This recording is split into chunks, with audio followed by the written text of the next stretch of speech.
મેઘરાજાની ધમાકેદાર એન્ટ્રીએ સમગ્ર ગુજરાતની અંદર ઠંડક તો કરી દીધી છે, પરંતુ ધોધમાર વરસાદને પગલે અનેક જગ્યાઓ પર તારાજીના દ્રશ્યો સામે આવ્યા।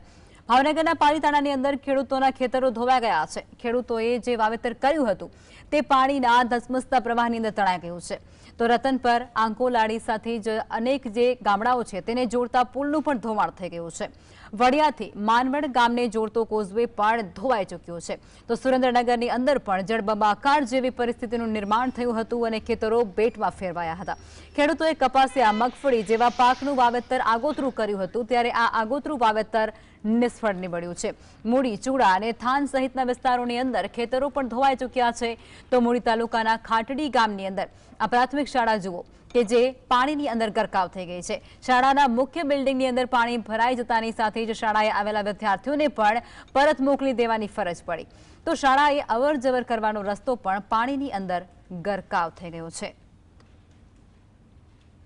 મૂડી તાલુકાના ખાટડી ગામે પ્રાથમિક શાળાની અંદર આ રીતે પાણી આવવાથી બાળકોને કંઈ પણ થશે જાનહાની, સંપૂર્ણ જવાબદારી શિક્ષણ વિભાગની રહેશે। આ બાળકો આજના ચાલુ સ્કૂલે રજા આપી દેવી પડી, સ્કૂલ પણ બંધ છે અત્યારે। તો આ રીતની જાનહાની થશે તો સંપૂર્ણ બાળકોને મોકલવા વાલીઓને પરેશાની થઈ ગઈ છે। તો બાળકોને ચાલુ સ્કૂલે લઈ જવા